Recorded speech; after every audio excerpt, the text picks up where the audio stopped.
सभी दोस्तों को नमस्कार। स्वागत करता हूं आपका अपने इस चैनल गॉड ऑनलाइन क्लासेस में। दोस्तों, जैसा कि हम केंद्रीय शिक्षक पात्रता परीक्षा सीटेट की तैयारी कर रहे हैं और हम लोगों ने इसके लिए आवेदन पत्र भी ऑनलाइन भर दिए होंगे दोस्तों, और इसका जो पेपर भी होना है दोस्तों वो भी ऑनलाइन मोड में होना है। तो लगातार आप लोगों के सामने मैं विभिन्न विषयों के ऊपर वीडियो सेशन लेकर के आता हूं। लगातार यहां पर सामाजिक अध्ययन के अंतर्गत दोस्तों मेरी आज ये लगभग 16वीं वीडियो है। इससे पूर्व 15 वीडियो आप लोगों के सामने ला चुका हूं दोस्तों। अगर आपने वो वीडियोस नहीं देखी हैं तो आप डिस्क्रिप्शन बॉक्स में भी जा करके देख सकते हैं उनके लिंक, या फिर आप मेरे चैनल पेज पे जा करके प्लेलिस्ट में देख सकते हैं सामाजिक अध्ययन का शिक्षण शास्त्र सीटेट 2022 के लिए दोस्तों। तो आज की इस वीडियो में आगे बढ़ने से पहले आप लोगों से एक छोटा सा अनुरोध रहेगा दोस्तों कि अगर आपने अभी तक चैनल को सब्सक्राइब नहीं किया है तो चैनल को जरूर सब्सक्राइब कर लीजिएगा, ताकि मुझे इसी प्रकार से मनोबल मिलता रहे और मैं आप लोगों के लिए अच्छे अच्छे क्वेश्चन का संकलन करके लाऊं जो कि आप लोगों के लिए सीटेट के लिए महत्वपूर्ण साबित हो सके दोस्तों। तो बढ़ते हैं दोस्तों आज के पहले क्वेश्चन की ओर। पहला क्वेश्चन आ रहा है दोस्तों यहाँ पर कि निम्नलिखित में से किस पदार्थ का उपयोग हड़प्पा काल की मुद्राओं के निर्माण में मुख्य रूप से किया जाता था। ठीक है, तो जो हड़प्पा सभ्यता के जो ये मुद्राएं होती थी दोस्तों, यानी कि जो सिक्के होते होंगे, ठीक है, तो उस समय किस पदार्थ का प्रयोग मुख्य रूप से किया जाता था मुद्राओं में। तो यहाँ पर ऑप्शन है सेल खड़ी, कांसा, तांबा या लोहा। तो याद रखेंगे दोस्तों, हड़प्पा कालीन जो मुद्राएं थी उस पर मुख्य रूप से सेल खड़ी का प्रयोग किया जाता था दोस्तों। याद रखेंगे सेल खड़ी। सेल खड़ी एक मृदु पत्थर टाइप का होता है जिससे कि कई प्रकार के श्रृंगार से संबंधित सामान भी बनाए जाते हैं, जैसे क्रीम पाउडर इस तरीके से, या चमकाने के लिए कोई चीज़, ठीक है, ये ज्वेलरी कुछ रत्न ज्वेलरी टाइप की भी बनाई जाती है। तो हड़प्पा काल की जो मुद्राएं थी उस पर सेल खड़ी का प्रयोग मुख्य रूप से किया जाता था दोस्तों। नेक्स्ट क्वेश्चन में पढ़ेंगे दोस्तों, हड़प्पा सभ्यता किस युग की थी। ये बहुत इंपॉर्टेंट क्वेश्चन है दोस्तों और आता है, ठीक है। यहाँ पर ऑप्शन है कांस्य युग, नवपाषाण युग, पुरापाषाण युग या लौह युग। तो याद रखेंगे दोस्तों, जो हड़प्पा सभ्यता थी वो कांस्य युग की थी। कब की थी? कांस्य युग की, क्योंकि हड़प्पा सभ्यता के लोग क्या करते थे, टिन और आपका तांबा को मिला करके कांसा बनाते थे दोस्तों। तो कांसा इस सभ्यता की मुख्य धातु थी, ठीक है। टिन और तांबे को मिलाया जाता था और तब कांसा बनाया जाता था। इसीलिए हड़प्पा सभ्यता को क्या कहा जाता है? कांस्य युगीन सभ्यता भी कहा जाता है दोस्तों।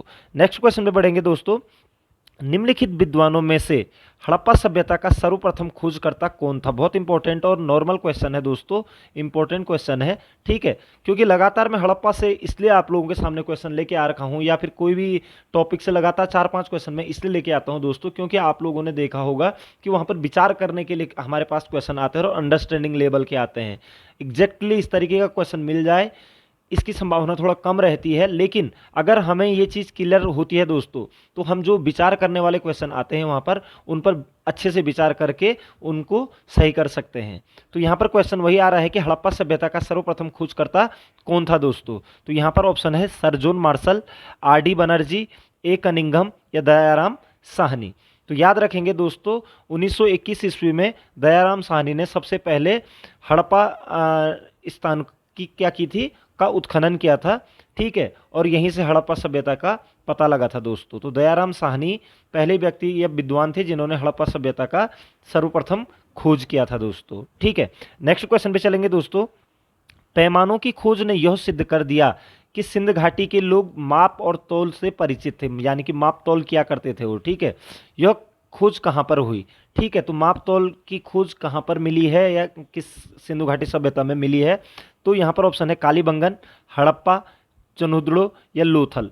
तो याद रखेंगे दोस्तों, जो माप और तौल से संबंधित जो पैमाने मिले हैं ये मिले हैं आपके लोथल में दोस्तों, ठीक है, और लोथल आपका पड़ता है गुजरात में दोस्तों, और लोथल इनका एक प्रमुख बंदरगाह भी हुआ करता था हड़प्पा वासियों का दोस्तों, ठीक है। तो लोथल में मिले हैं माप और तौल से संबंधित औजार दोस्तों। नेक्स्ट क्वेश्चन पे बढ़ेंगे दोस्तों, हड़प्पा कालीन समाज किन वर्गों में विभक्त था, यानी कि जो हड़प्पा कालीन जो समाज था वो किन वर्गों में विभक्त था। यहाँ पर ऑप्शन है शिकारी, पुजारी, किसान और क्षत्रिय, विद्वान, योद्धा, व्यापारी और श्रमिक। यहाँ पर है ब्राह्मण, क्षत्रिय, वैश्य और शूद्र, राजा, पुरोहित, सैनिक और शूद्र। तो याद रखेंगे दोस्तों, जो हड़प्पा कालीन जो समाज था वो था विद्वानों का, योद्धाओं का, व्यापारियों का और श्रमिकों का दोस्तों। तो ये इस तरीके का आपको याद रखना है। विद्वान जो पंडित हुआ करते थे उनको विद्वान कहा जाता था दोस्तों।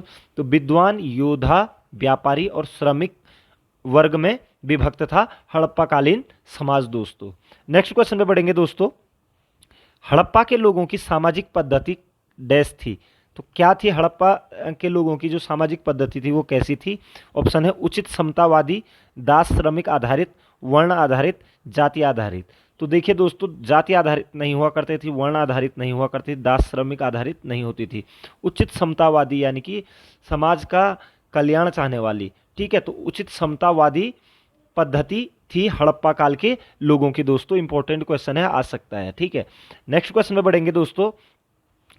आरंभिक आर्यों के बारे में निम्न कथनों में से कौन सा सही नहीं है दोस्तों? ठीक है, बहुत इंपॉर्टेंट क्वेश्चन है ये भी, ठीक है। तो प्रारंभिक जो आर्य लोग थे, ठीक है, उनके बारे में कौन सा कथन सत्य नहीं है? यहाँ पर ऑप्शन है वे संस्कृत बोलने वाले थे, वे घुड़सवारी किया करते थे, वे कई झुंडों में भारत पहुंचे, वे मुख्यतः नगरों में निवास करते थे। तो आपको हमें पता है दोस्तों कि जैसे कि आर्य जो सभ्यता थी, आर्य सभ्यता पूर्ण रूप से ग्रामीण सभ्यता थी, और उससे पूर्व जो सिंध सभ्यता थी या हड़प्पा सभ्यता, वो पूर्ण रूप से शहरी यानी कि नगरीय सभ्यता थी। तो अगर जब आर्य सभ्यता ग्रामीण सभ्यता थी, तो वो नगरों में निवास नहीं कर सकते हैं, इसलिए ये आपका क्या हो जाएगा? गलत हो जाएगा, और यहाँ पर आपका आंसर बन जाएगा, क्योंकि आपने गलत कथन का चुनाव करना था दोस्तों। तो संस्कृत भी बोलते थे आर्य लोग, घुड़सवारी किया करते थे, और कई झुंडों में पहुंचते थे। साथ ही साथ आपको पता होना चाहिए दोस्तों कि जो आर्य लोग थे, इनका मुख्य व्यवसाय पशुपालन था, जबकि सिंधु घाटी सभ्यता के लोगों का मुख्य व्यवसाय क्या था? कृषि था दोस्तों। तो ये चीज़ भी आप लोग याद रखेंगे। नेक्स्ट क्वेश्चन पे चलेंगे। इनमें से किस फसल का ज्ञान वैदिक काल में लोगों को नहीं था? तो वैदिक काल में किस फसल का ज्ञान लोगों को नहीं था? यहाँ पर ऑप्शन है जौ, गेहूं, चावल और तंबाकू। तो याद रखेंगे दोस्तों, तंबाकू का ज्ञान वैदिक काल के लोगों को नहीं था, बाकी जौ, गेहूं और चावल का ज्ञान वैदिक काल में था दोस्तों, ठीक है। अगर वीडियो पसंद आ रही है दोस्तों तो आप जरूर लाइक करेंगे और शेयर भी करेंगे दोस्तों अपने दोस्तों के साथ, जो लोग भी सीटेट या कोई भी टीईटी की तैयारी कर रहे हैं। नेक्स्ट क्वेश्चन में बढ़ेंगे दोस्तों। किस वेद में प्राचीन वैदिक युग की संस्कृति के बारे में सूचना दी गई है? तो प्राचीन वैदिक युग की जो संस्कृति के बारे में जो सूचना दी गई है दोस्तों, वो कौन से वेद में दी गई है? ऑप्शन है ऋग्वेद, यजुर्वेद, अथर्ववेद या सामवेद। तो याद रखेंगे दोस्तों, प्राचीन वैदिक युग की जो संस्कृति के बारे में सूचना दी गई है, वो दी गई है ऋग्वेद में, ठीक है। नेक्स्ट क्वेश्चन पे चलते हैं। निम्नलिखित में से उत्तर वैदिक काल में लिखे गए ग्रंथों का सही क्रम कौन सा है? तो उत्तर वैदिक काल आपको पता है 1000 ईसा पूर्व से 600 ईसा पूर्व तक माना जाता है दोस्तों, ठीक है। तो उस काल में काफ़ी सारे ग्रंथ लिखे गए थे, तो उनका जो सही क्रम है वो क्या है? यहाँ पर ऑप्शन है वेद, ब्राह्मण, आरण्यक और उपनिषद। यहाँ पर है वेद, उपनिषद, ब्राह्मण और आरण्यक। उपनिषद, वेद, ब्राह्मण और आरण्यक।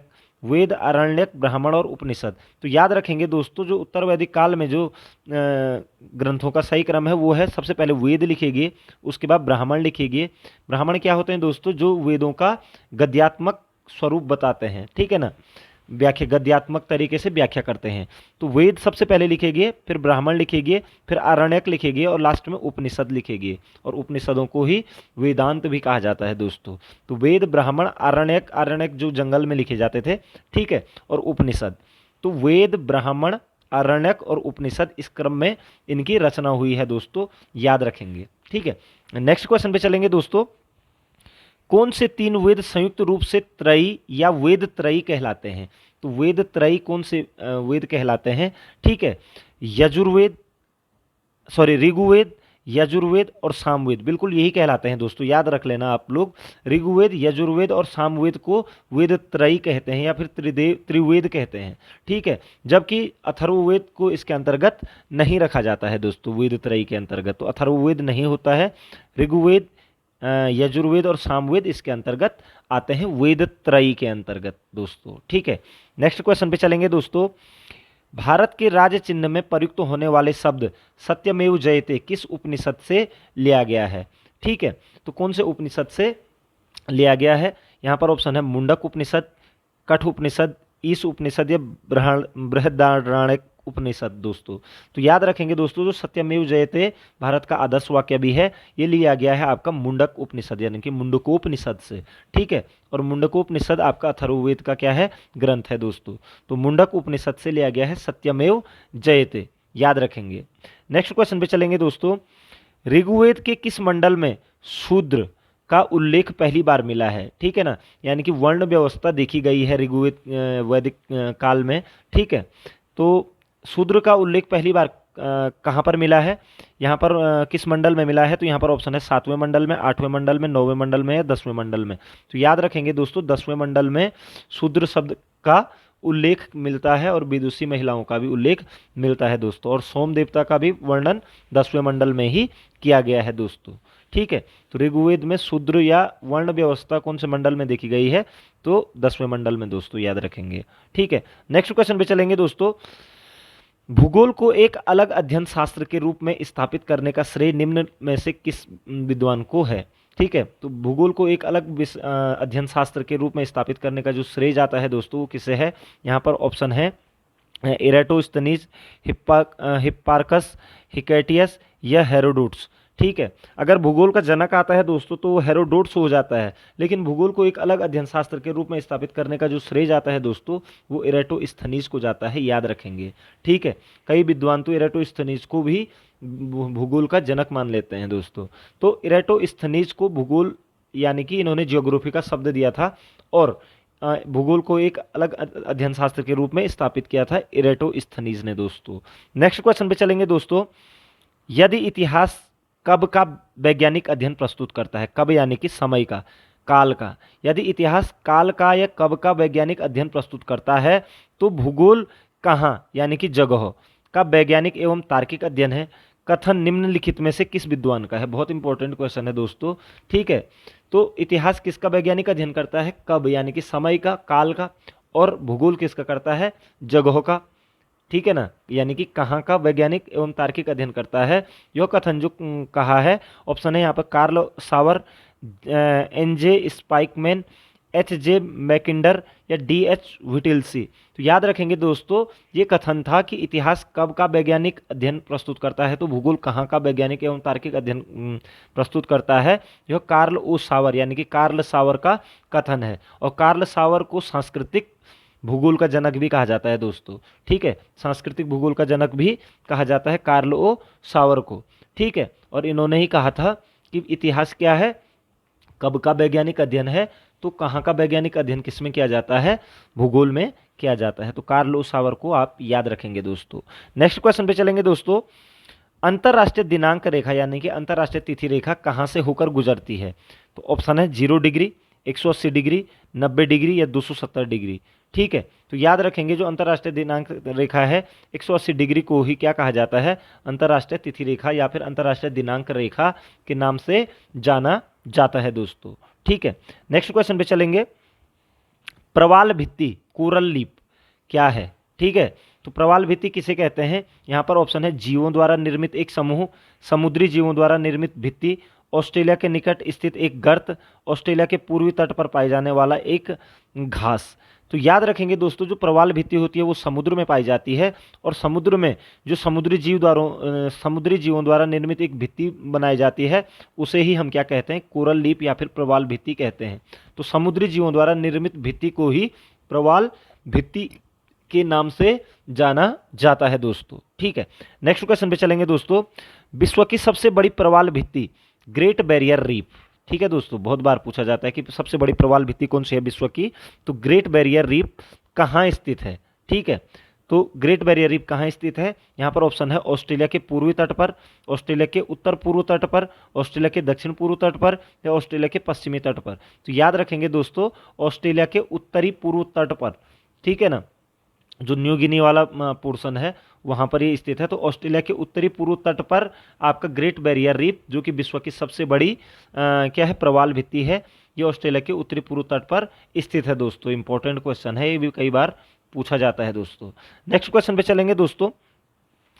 किसके गुरुत्वाकर्षण के कारण ज्वार भाटा आता है? तो किसके गुरुत्वाकर्षण के कारण ज्वार भाटा आपको पता है दोस्तों, समुद्री लहरों का ऊपर उठने को ज्वार कहा जाता है और नीचे आने को क्या कहा जाता है, भाटा कहा जाता है। ठीक है, तो ये विशेषकर ये सूर्य और चंद्रमा और इनके जो गुरुत्वाकर्षण के कारण क्या होता है, ज्वार भाटा आता है। तो किसके गुरुत्वाकर्षण के कारण ज्वार और भाटा आता है, यहाँ पर ऑप्शन है कि पृथ्वी का चंद्रमा पर, पृथ्वी का सूर्य पर, पृथ्वी पर सूर्य और चंद्रमा का, और चंद्रमा का पृथ्वी पर। तो याद रखेंगे दोस्तों, जो पृथ्वी पर सूर्य और चंद्रमा का जो गुरुत्वाकर्षण बल कार्य करता है, उसी के कारण क्या आता है, ज्वार भाटा आता है दोस्तों। ठीक है, पृथ्वी पर सूर्य और चंद्रमा के गुरुत्वाकर्षण के कारण ज्वार और भाटा आते हैं दोस्तों। ठीक है, नेक्स्ट क्वेश्चन पे चलेंगे।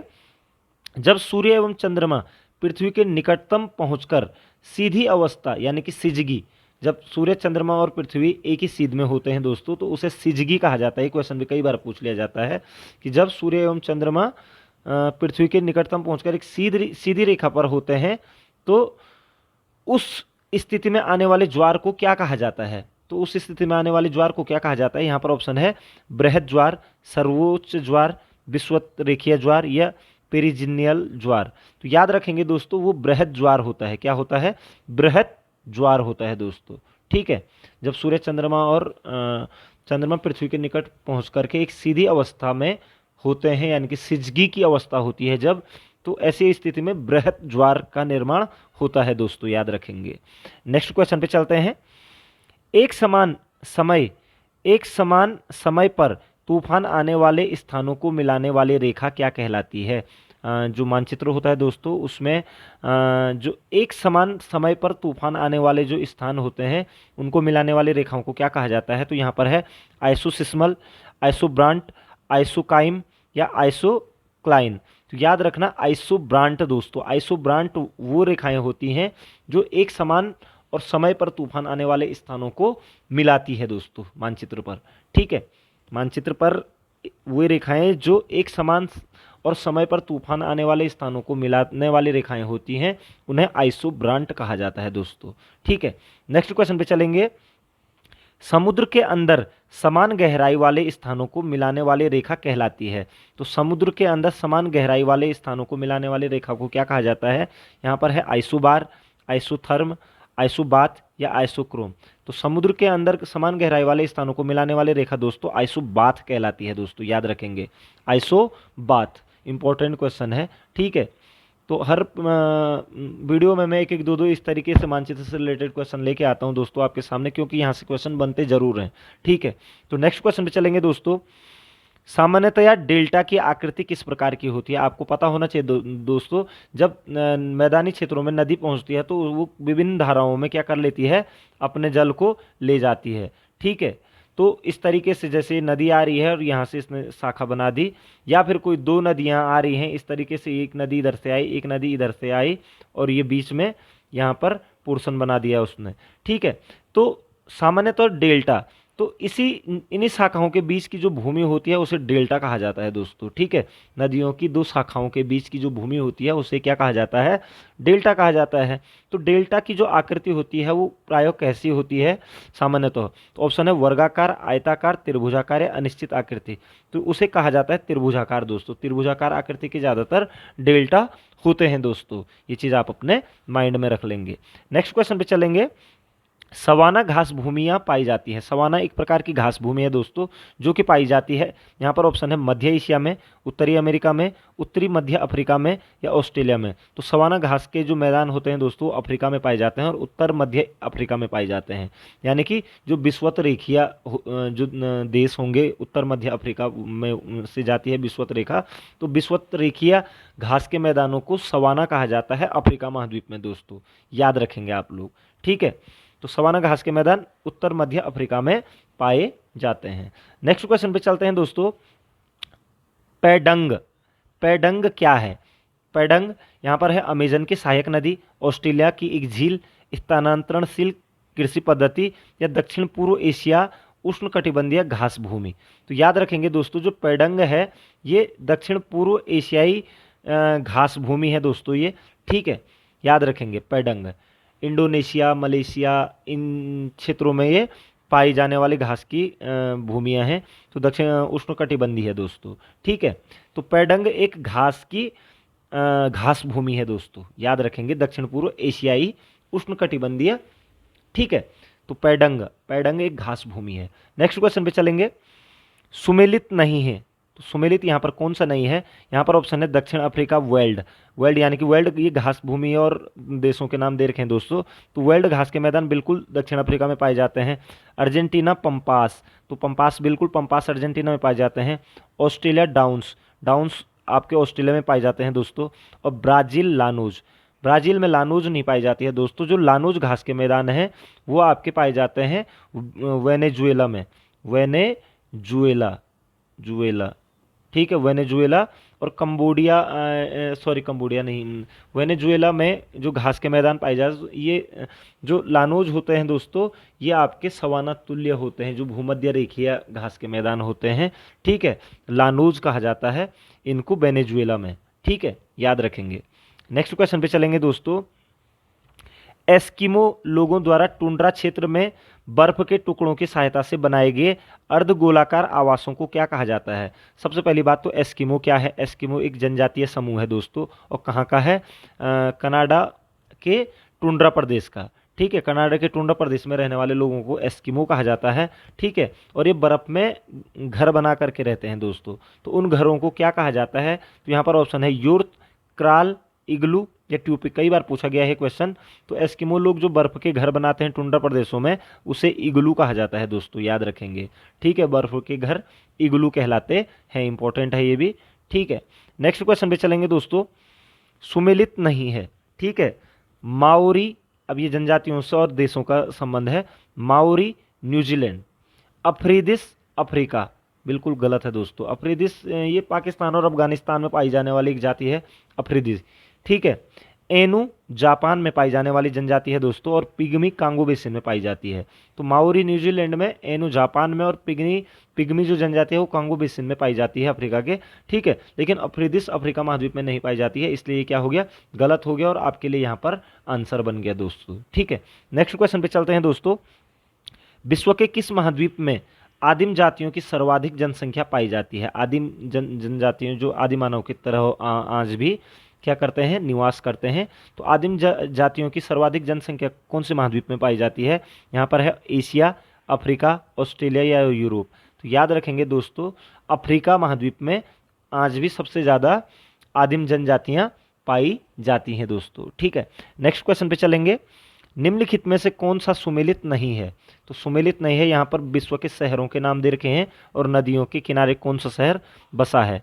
तो कौन सा सुमेलित नहीं है, ये चीज़ आपने निकालना है। तो बर्लिन स्प्री नदी, बर्लिन आपको पता है दोस्तों कि कहाँ की राजधानी है? जर्मनी की राजधानी। तो बर्लिन स्प्री नदी, ये बिल्कुल सही है दोस्तों, ये स्प्री नदी बाल्टिक सागर में गिरती है। लंदन टेम्स नदी, ये भी बिल्कुल सही है। रंगून इरावदी नदी, इटली की राजधानी रंगून, बिल्कुल सही है। रोम, रंगून सॉरी बर्मा की राजधानी है इरावदी। ठीक है, रोम जो कि इटली की राजधानी है, टिग्रिस नदी। तो टिग्रिस नदी के किनारे नहीं बसा है दोस्तों, टिग्रिस के किनारे नहीं बसा है, बल्कि टाइबर नदी के किनारे बसा हुआ है दोस्तों रोम, टाइबर।